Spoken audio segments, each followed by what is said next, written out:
But, you were talking about flying. You said you don't like it. You and I share something that... I didn't say I didn't like it. I say... It's tougher now. Well, no, I just said, yeah, I love show business. I hate getting there. It's just that Right. in and out of airports, I travel. But you, like me, have flown in a certain way that most people haven't. We've flown private for years. Mm-hmm. Did you hate getting there then? No. No. Well, you toured with Jerry Seinfeld, and I toured with Frank Sinatra for 14 years in 45, 50 cities here. And he had a private jet, of course, everywhere we went. Private jet. If I live in Sherman Oaks, he kept his jet over in Van Nuys. Sure. The private jet. The Jewish airport, Van Nuys. Van Nuys, yeah. Van Nuys. Very nice. I like that. Van Nuys.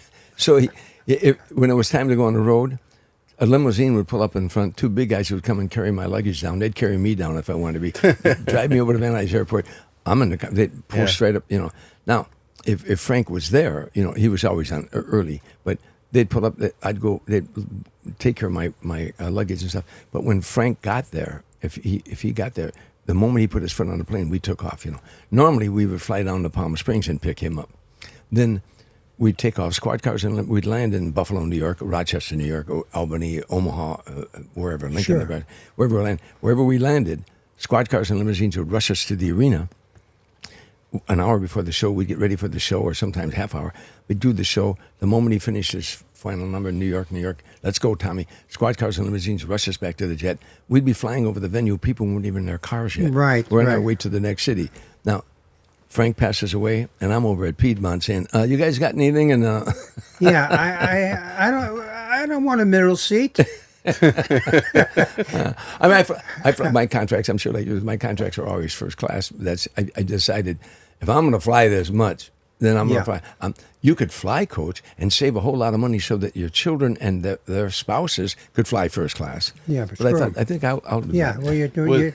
Was Frank chatty on the plane, or did he kind of keep to himself? No, sometimes he had his privacy, but sometimes he'd say, Tommy, come here.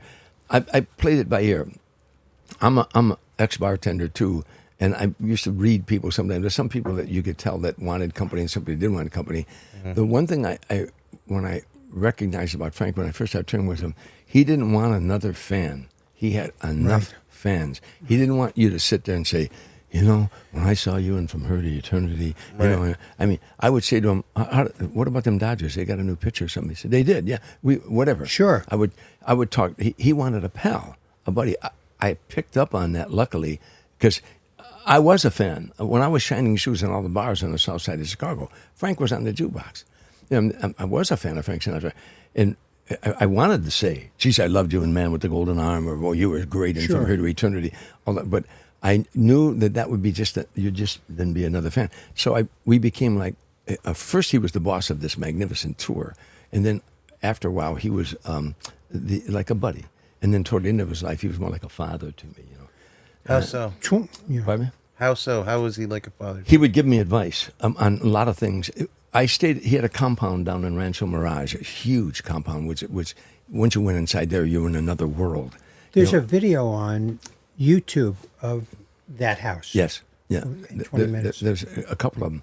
But anyhow, so you would go in, there was a tennis courts and swimming pools, all that kind of stuff. He had a main house, but on the outer perimeters, there were bungalows with names, New York, Strangers, and I Tender Chat My Way, named after songs. So his house guests would be Gregory Peck and his wife Veronique, Kirk Douglas and his wife Ann. It would be Robert Wagner, Joe St. John, Jack Lemmon and his wife Felicia. It'd be Clint Eastwood, whoever he's dating at the time, And so what Frank did, he stayed up till dawn, and he wanted you to hang with him if you would. I would stay down there like 6 times a year. Sometimes it would be we didn't have house guests. It'd be just him and I'd be doing house guests. He'd come to my bungalow at 3:30 in the morning and say, Tommy, let's take a ride. And we'd ride around the desert till the sun came up, because he never went to bed till the sun came up. He was nocturnal. And in those days, he would oftentimes open up to me about growing up in Hoboken, especially toward the end of his life. He got a little more melancholy. But if I had any problem, if I happened to bring it up, he would have a thought about it, a solution about it. I remember when I was going through a divorce, for an example, and I'd come to Las Vegas, and we're opening at the MGM Grand, and he said, hey, you bringing is the wife here with you? And I said, oh, we're going through a divorce, Frank. He said, oh. And he sat me down. He said, Tommy, I can't give you any advice on marriage. but I could give you advice on a divorce, because he had been divorced. Wow. He said, stay friends with her. I don't care what your differences are. Stay friends with her. Not for her, not for you, for the children. Children, right. That stay friends with her. They have to see that you're a friend. It's something that, I mean, that's just one of the things. He gave me so much advice. You had that story about when you didn't want to drink with him one night, you went back to your hotel room? Yeah. There were several nights like that. But, Right. and, after about 10 years, I toured with him almost 14 years. But again, he stayed up till dawn every night. One night we did a bunch of one-nighters around the country, and then we landed in Las Vegas. We were going to spend the week at the Desert Inn. And the first night, opening night, after the second show, he's now in the back room like he always does, in the back. And we're about 4 or 5 guys, and we're sitting around. He's going to hang out till dawn. It's like 4:30 in the morning. I get up from the table. I'm tired. I get up from the table, and he said, hey, where you going? I said, I'm going to bed. He said, what for? I said, I got to get up early in the morning, go to the cemetery and visit those guys. He said, what guys? I said, all those guys who died trying to stay up with you every night. And he laughed. He said, go to bed. He made me tell that story all the time, That's great. There's another story I told at his funeral. I was a pallbearer at his funeral, and I spoke at his funeral. And the mood in the church, I mean, there are thousands of people outside in the audience. In the church was everybody who was anybody in the industry, in our industry. And it was very solemn. Frank Sinatra died. And I was supposed to speak right after communion. The priest said, I'll bring you to the podium right after communion. And so I was in the wings, and I didn't want to cry. I get emotional sometimes about friends, family, and people that passed, your parents and stuff like that. But Frank Sinatra once told me, he said, I'm Irish and I'm Italian. I'm half Sicilian. He's half Sicilian, but he was full-blooded Italian. But he's half Sicilian. He said, Tommy, Sicilians don't cry in public. They cry alone. I said, but I'm half Irish. He said, well, Irish cry when they change bus drivers. Yeah. So what did you talk about? Well, what happened was I'm in the wings, and I didn't want. I can remember Frank saying to me every single night we were going on stage. If I walked by his dressing room, he'd say, Tommy, you going on? I said, be funny and be brief. Be funny and be brief. So I was thinking, I know he would want me to make them laugh if I could think of something.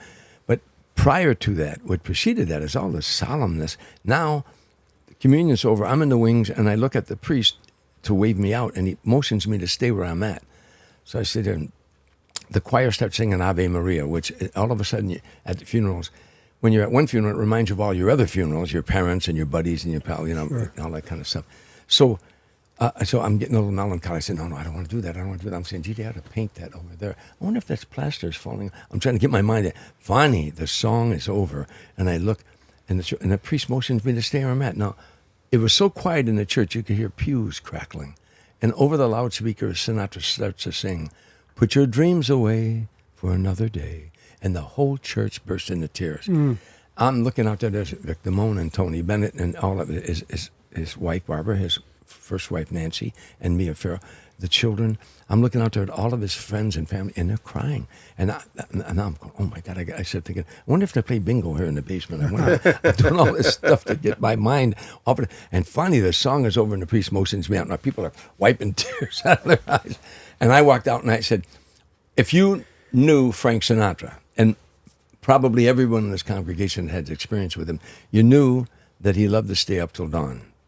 That's one of the things you knew about him. You also knew that he was the biggest tipper you ever hung around. And I said, we flew into Fort Lauderdale one night. We were going to do a one-nighter in Daytona, a one-nighter in Sarasota, and a one-nighter in Fort Myers, but then close at the Sunrise Theater in Fort Lauderdale. But the first night we had off. So when the jet landed, the limousines and squad cars rushed us to the hotel. Frank went straight into the lounge, and I knew that. And I went upstairs to my room, and I thought, I'm going to get a good night's sleep, maybe play golf in the morning. I get to my room.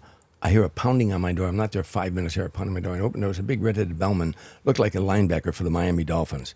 He said, Mr. Dreesen, Mr. Sinatra wants you down the stairs in the lounge. And I reached in my pocket, and I pulled out a $20 bill. I said, could you tell him you couldn't find me? He said, Mr. Sinatra gave me $100 to tell you he wants you downstairs in the lounge. The audience is all laughing. Yeah, great. I said, couldn't you just tell him you couldn't find me? He said, Mr. Sinatra said if you resist and I had to drag you down there, he'd give me $200. Wow. So now the church broke up. Because I think, as you know, in sitcoms, sometimes there's comic relief. And I didn't plan it that way, but I realized later it got a huge laugh that they needed that comic relief. Sure. Yeah. And it would have pleased him to no end that, make him laugh, Tommy. Absolutely. Right, right.